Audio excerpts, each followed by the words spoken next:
नमस्कार दोस्तों, मैं आपका दोस्त संजय सिंह अपने कॉन्सेप्ट क्लासेस में आप सभी का स्वागत करता हूं।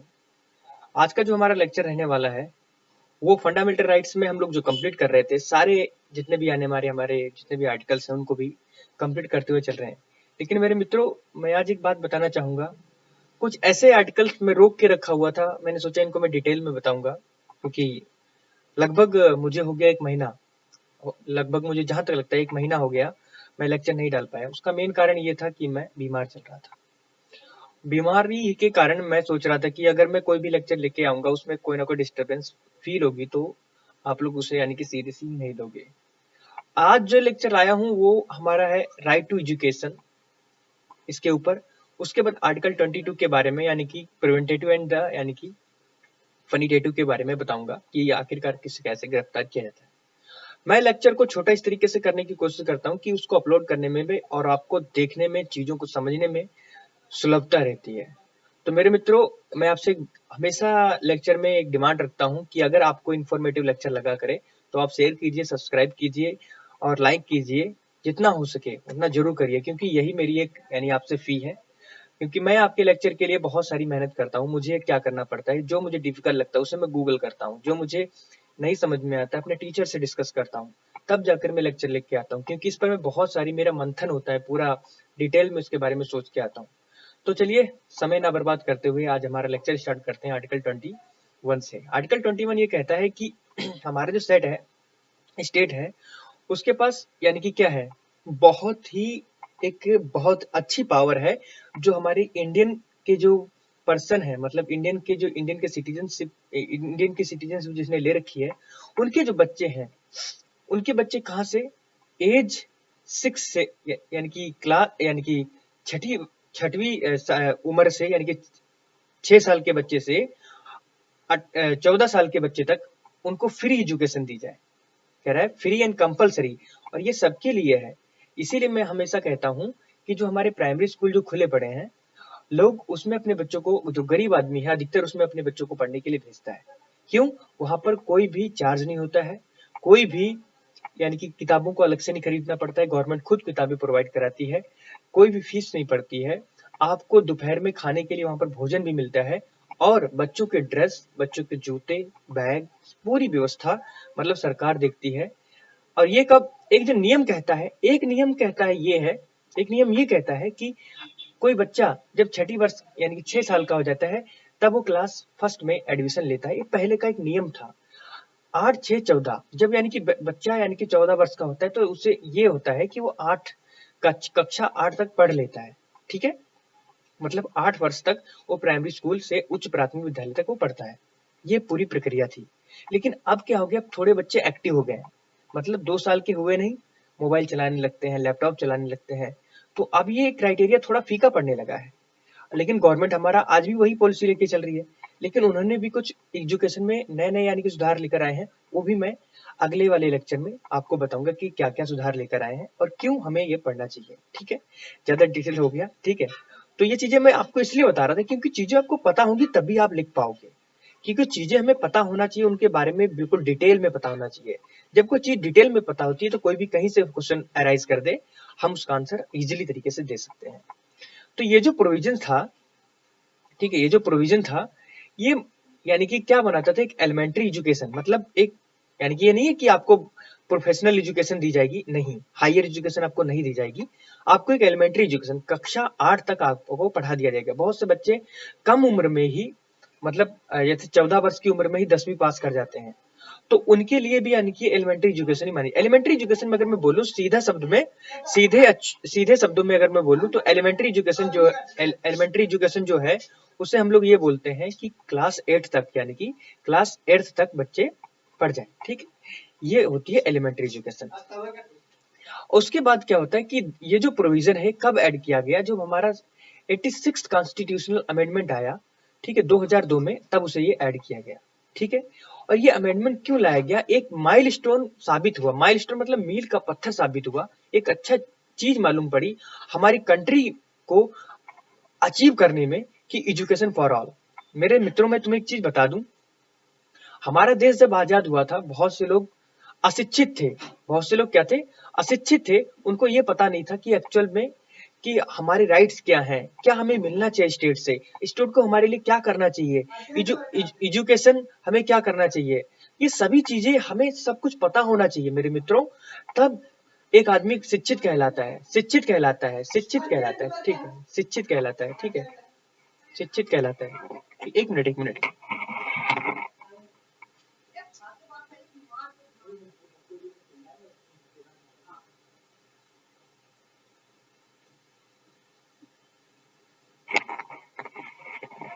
ठीक है, तो इतनी बात हमारी चल रही थी, ठीक है। उसके बाद क्या था कि गवर्नमेंट ने डिस्क्राइब किया क्या, ये सभी स्टेप्स जितने भी थे उनको क्या किया, as a down the second revolution, एक दूसरी यानी कि क्या बोली, एक क्रांति मालूम पड़ी किसके क्षेत्र में, जिस सिटीजन्स के राइट थे उसमें। मतलब सिटीजन्स के क्या क्या राइट हैं उसमें, तो यानी कि पहले से हमें मालूम था कि जो संविधान के द्वारा हमें दिए गए थे। जब एजुकेशन को भी यानी कि कंपलसरी मान लिया गया कि ये कंपलसरी है, सभी बच्चों को मिलना चाहिए, एक एम है उनका अचीव कराने के लिए एलिमेंट्री एजुकेशन जरूर होनी चाहिए। तो इससे ये पता चल गया कि सरकार बच्चों को पढ़ाना चाह रही है, उनको शिक्षित बनाना चाह रही है। शिक्षित का मतलब ये नहीं है आज की डेट में आप पढ़ गए तो मतलब नौकरी मिल जाए, ये नहीं है। आप इतना जान जाए कि क्या सही है, क्या गलत है, और क्या एक्चुअल में गलत हो रहा है, उसे मुझे यानी कि उसको रोकना चाहिए, उसके लिए आवाज उठानी चाहिए। क्या सही हो रहा है उसको मुझे सपोर्ट करना चाहिए, मुझे सपोर्ट किसको नहीं करना चाहिए, सपोर्ट किसको करना चाहिए, ये सभी मालूम होना चाहिए। ये सभी चीजें एजुकेशन के थ्रू पता चलती है। तो गवर्नमेंट ने सोचा क्यों ना हम अपने लोगों को एलिमेंट्री एजुकेशन, जो मतलब मजबूर है अपने बच्चों को एजुकेशन नहीं दे सकते, जो अपने बच्चों को एजुकेशन नहीं दे सकते, उसके लिए हमें कुछ काम करना चाहिए। और उसका काम करने का मतलब ये है कि हमें उसको आगे लेकर आना चाहिए कंपलसरी एजुकेशन।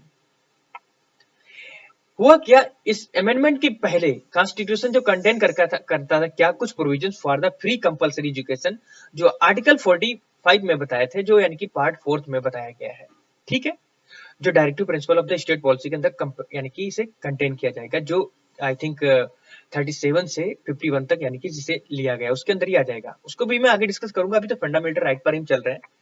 फंडामेंटल राइट में इतना डिटेल में क्यों लेकर चल रहा हूं, क्योंकि फंडामेंटल राइट से बहुत सारे क्वेश्चन उठ जाते हैं, कभी कभी 3-3 क्वेश्चन, 4-4 क्वेश्चन प्रिलिमिनरी में आ जाते हैं यार। अब सोचो, जब हमें इसके बारे में पता ही नहीं होगा, ठीक है, जब इसके बारे में पता नहीं होगा तो how to handle the situation related to our the fundamental rights, right.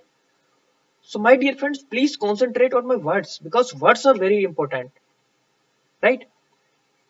हालांकि जितना भी यानी कि जो ये डायरेक्टिव प्रिंसिपल ऑफ यानी इज नॉट इनफोर्सेबल, यानी कि उसको कोर्ट में इन्फोर्स नहीं किया जा सकता है, ठीक है। There is a scope for the judicial intervention in this regard, ठीक है।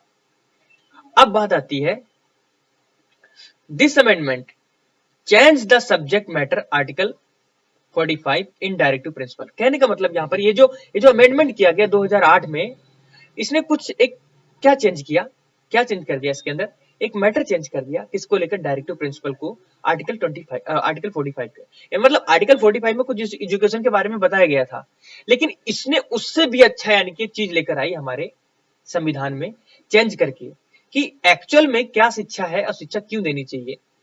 देखिए, बहुत से ऐसे हैं बच्चे, वो क्या हो जाते हैं, माँ पिता बहुत से क्या होते हैं, अपने बच्चों को बहुत ही कम उम्र में, जब बच्चा 5 साल का है या 6 साल का है या 8 साल का है, उसे क्या करते थे, होटल पर या रेस्टोरेंट में कहीं ना कहीं किराए पर दे देते हैं कि आप इतना इतना काम करोगे, इतना भाड़ा मुझे महीने का मिलेगा, ठीक है। तो बच्चा वहां पर थाली धोता है, या मतलब किसी की जूठन साफ करता है, या किसी के बूट पॉलिश करता है, ये सभी होता है। कभी कभी ऐसा हो जाता है बच्चों की तस्करी होने लगती है। तस्करी मतलब मैं अगर बोलूँ तो मैं अगर बोलूँ तो बच्चे यानी कि कहीं से चोरी करके बेच दिया गया, उस बच्चों को वहां पर क्या कर दिया गया, बेच दिया गया। अब उससे कोई यानी कि जो उनका जो मालिक है वो बोल रहा है कि जाओ भीख मांगो रोड पर, और जितना भी हो मेरे मेरे को ला कर दो। अगर सपोज करो उसे 100 आदमी से खाली मतलब 10-10 रुपए मिल गया, 100 आदमी से 10-10 रुपए मिल गया तो भी उसका बहुत हो गया, ठीक है। और 10-10 भी ना मिला, मतलब 5-5 रुपए मिल गया, 5 की गुणा अगर 100 से करा दो 500 रुपए हो गया। और उसमें से अगर उसे यानी कि उस बच्चे को यानी कि शुद्ध 50 रुपए भी नहीं मिलेगा, और उसके मान लो इसका 150 रुपए हो गया, और उसका मान लो उसके पास अगर 20 बच्चे ऐसे हैं तो बहुत अच्छी खासी इनकम है उसकी। तो ये सब रोकने के लिए, मतलब भीख मांगना, किसी फैक्ट्री में काम करना 14 वर्ष के नीचे, ये गवर्नमेंट ने रोक रखा है। अगर बहुत सारे ऐसे केसेस आए जिसमें यानी कि मुझे याद नहीं आ रहा है केस पर्टिकुलर, जिसमें यानी कि ये देखा गया था कि वहां पर उस यानी कि जो फैक्ट्री थी उसने सकरा भी था कि हाँ हमारे पास 14 वर्ष के नीचे बच्चे हैं, वो काम कर रहे हैं, और फिर उस पर केस हुआ था, उसने हर्जाना भी भरा था, ठीक है। तो ये सभी चीजें रोकने के लिए गवर्नमेंट ने कहा कि नहीं, हम बच्चों को जब तक वो 14 वर्ष से ऊपर नहीं हो जाएंगे किसी भी इंस्टीट्यूशन या किसी भी फैक्ट्री में इलीगल किसी या कोई भी तरीके से काम नहीं करने देंगे। मतलब उनका सिर्फ फोकस होगा पढ़ाई, बस पढ़ाई पढ़ाई। अगर कोई बाप बच्चे को पढ़ाना नहीं चाह रहा है तो गवर्नमेंट साफ बोलती कि आप पैसा मत दो, आप खाली बच्चों को स्कूल में भेजो, ठीक है, आप बच्चे को स्कूल में भेजो, खर्चा हम दे रहे हैं, मतलब यानी कि उनका सालाना वजीफा आता है, वजीफा मतलब स्कॉलरशिप आती है। दूसरी बात, उनको खाने के लिए खाना दोपहर का मिलता है। दूसरी बात, तीसरी बात ये हो गई कि बच्चों को किताबें मिलती है। चौथी बात, उनको पहनने के लिए कपड़े भी दे रही गवर्नमेंट है। ये सभी काम कर रही है किसके लिए? उनकी एजुकेशन के लिए, कि आखिर आगे चलकर बच्चा ये जान जाए कि व्हाट इज माई राइट, ये सब कुछ समझ जाए, ठीक है।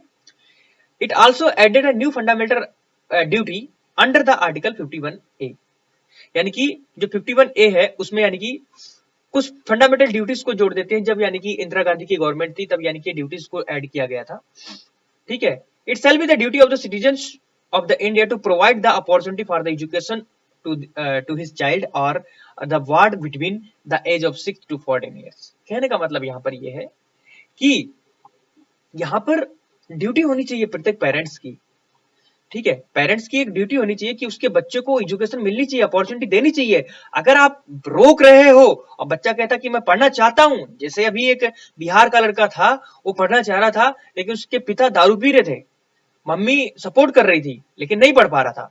मीडिया में बच्चा आया, उसके बाद उसे एलन में एडमिशन मिला, एलन कोटा, कोटा में आज वो यानी कि आई थिंक 6th का बच्चा है ये शायद, या 7th का बच्चा है, उसे आईआईटी की तैयारी भी साथ में मिल रही है, आईआईटी के नोट्स मिल रहे हैं अभी से उसे, ठीक है।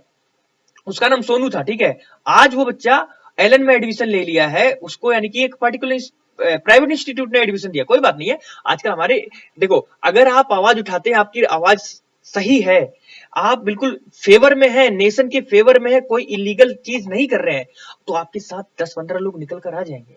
इसी तरीके से एलन ने भी क्या किया, उस बच्चे को अपना कोर्स दिया, उसको पढ़ाया, और आज वो पढ़ रहा है। और उसको ये भी कहा है कि आईआईटी तक की कोचिंग उसे मिलेगी वहां से, आईआईटी या नीट जो भी चाहेगा वो जिस फील्ड में जाना चाहेगा वहां करेगा। वो कह रहा था कि मुझे आईएएस बनना है, तो पहले वो आईआईटी से रिलेटेड या मतलब या नीट से रिलेटेड तैयारी करेगा, उसके बाद अगर उसे कोई हायर एजुकेशन के लिए इंस्टीट्यूट मिल जाता है तो उसके बाद वो आईएएस की तैयारी करेगा। तो मतलब कहने का मतलब ये जरूरी नहीं कि गवर्नमेंट ही आपको हर जगह मतलब बहुत सारी फैसिलिटी प्रोवाइड करती है। आज हमारे देश में बहुत बहुत अच्छे यानी कि रिच पर्सन है जो बहुत से गरीब बच्चों को आगे लाना चाहते हैं, कहते हैं कि I want to donate my money to you, if you have a ability to want to access any knowledge from any side, you can contact me and take some money from my side for your education। तो आप अगर पढ़ना चाहते हो तो आपके साथ government ही नहीं, मतलब बहुत सारे ऐसे भी लोग हैं जो सच में धनी हैं और आपको पैसा दे देंगे। फिर उसके बाद क्या हुआ कि 1993 में जो सुप्रीम कोर्ट है उसने रिकॉग्नाइज किया कि जो फंडामेंटल राइट है जो प्राइमरी एजुकेशन का, उसको यानी कि एजुकेशन इन राइट, उसको लाइफ अंडर आर्टिकल यानी कि 21 के अंदर ऐड किया गया, ठीक है। 21 का ए है जो उसके अंदर एजुकेशन राइट के अंदर ऐड कर दिया गया। 21 जो 21 ए है वो एजुकेशन के बारे में ही बोलता है खाली, ठीक है, कि हमें कंपलसरी एजुकेशन मिलनी चाहिए। इसमें यह बताया गया कि एवरी चाइल्ड, जितने भी चाइल्ड हैं, चाइल्ड आर द सिटीजन, ठीक है, of the country has a right to free education until the complete, जब तक वो 14 वर्ष की यानी कि उम्र कंप्लीट नहीं कर लेता तब तक उसे राइट है वो यानी कि एजुकेशन को अडॉप्ट करेगा फ्री में, ठीक है। उसके बाद thereafter his right to education is the subject to limit the economic capacity and development of the state. कहने का मतलब इसके बाद क्या हो रहा है, देखो, एजुकेशन इज द सब्जेक्ट जहां पर क्या है, limit of economic capacity and development of the state, यानी कि इससे क्या हो रहा है, किसका डेवलपमेंट हो रहा है, स्टेट का हो रहा है। इकोनॉमिक एक्टिविटी को क्या किया गया है, उसे लिमिट किया गया, लिमिटेड किया गया है। इस जजमेंट में ऐसा हुआ कि जो मैं बात करूं अगर, यानी कि जो कोर्ट था वो ओवर रूल्ड कर गया, और अर्लियर जजमेंट तो उसने दिया था कब, 1992 में, जिसमें इसने बताया कि यानी कि डिक्लेयर किया था there was a fundamental right education up to a level of the including the professional educational like like medicine and the engineering. कहने का मतलब उन्होंने ये कहा कि उसने कोर्ट ने ये भी बोला कि डिक्लेयर कर दिया कि एक फंडामेंटल राइट आपके पास ऐसा है एजुकेशन में of any level including the professional education like medicine and the engineering और मेडिसिनल में आपको प्रोफेशनल यानी कि एजुकेशन पाने में आपको स्कॉलरशिप बेस पर कुछ ना कुछ जरूर मिलेगा, ऐसा बोला। इन pursuance of the article 21 A the parliament enacted the right of the children free education बोला उसने, और कहा उसके बाद उसने बोला कि यानी कि जो 2009 this act seeks to the provide that every child has a right to provide full time elementary education. कहने का मतलब यहाँ पर यह है कि मैं दोबारा से अगर बोलूं in the pursuance of article 21A of the parliament, उसने ये बोला कि एक राइट है चिल्ड्रेन को कि वो फ्री और कंपलसरी जो एजुकेशन है उसको इनेक्ट करेगा वो, ठीक है। पहली बात तो ये। दूसरी बात ये बोला कि दिस एक्ट ये यानी एक मौका देता है प्रोवाइड करने का एवरी चाइल्ड को कि right to provide full time elementary education. आपको फुल टाइम एलिमेंट्री एजुकेशन मिलेगी। एलिमेंट्री एजुकेशन जो है मतलब कब तक आपकी एज चाहे कुछ भी हो जाए आपको एलिमेंट्री एजुकेशन मिलनी है। This satisfactory and equitable equality in the form of the school which satisfies certain essential norms of the standards. अब दूसरी बात मैं बता रहा हूं, this legislation is anchored in the belief that the values of the equality, social justice and the democracy and the creation of the just and the human society and can be achieved only through the provision inclusive elementary education to all। कहने का मतलब यहाँ पर यह है कि अगर आप शिक्षित हैं तो आपको जस्टिस क्या है, सोशल जस्टिस क्या है, इक्वलिटी क्या है, सभी की वैल्यूज जो है, डेमोक्रेसी क्या है, आपको कब पता चलेगी? जब आप शिक्षित हैं, ठीक है, तभी पता चलेगा। तो माय डियर फ्रेंड्स, लेक्चर ज्यादा बड़ा हो जाएगा, मैं ज्यादा बड़ा रखना नहीं चाह रहा। अगला जो हमारा यानी कि होगा protection against arrest and detention, इसको मैं डिटेल में लेकर आऊंगा अगले लेक्चर में। मैं देखो यार चीजों को थोड़ा लेकर आता हूँ, लेकिन उसको डिटेल में बताने की कोशिश करता हूँ, क्योंकि यार आपको पता होना चाहिए ना कि क्या पढ़ रहे हो आप, ठीक है, क्या पढ़ रहे हो, क्यों पढ़ रहे हो, क्या है इस आर्टिकल में, क्यों लाया गया हमारे और क्यों जोड़ा गया हमारे कॉन्स्टिट्यूशन में, क्यों जोड़ा गया, मतलब हमें पता होना चाहिए ना। बहुत से लोग कहते हैं अरे कॉन्स्टिट्यूशन को पढ़ो, कॉन्स्टिट्यूशन को पढ़ो, कॉन्स्टिट्यूशन क्यों पढ़े, कॉन्स्टिट्यूशन को ये भी पता होना चाहिए क्यों पढ़े कॉन्स्टिट्यूशन को, because there are the rights, there are the duties of the citizen, हमें उसको जानना चाहिए। बहुत से लोग हमारे फंडामेंटल राइट को वायलेट कर रहे हैं, बहुत से लोग हमारे फंडामेंटल राइट को छीन रहे हैं, बहुत से लोग अपनी ड्यूटीज को फॉलो नहीं कर रहे हैं जो कि उनको फॉलो करनी चाहिए। ये सभी चीजें इसके अंदर आती हैं। तो मेरे मित्रों, इस लेक्चर में इतना ही, मिलता हूं एक अगले लेक्चर में जो कि इसी 5th पॉइंट से स्टार्ट होगा। तब तक के लिए जय हिंद, जय भारत।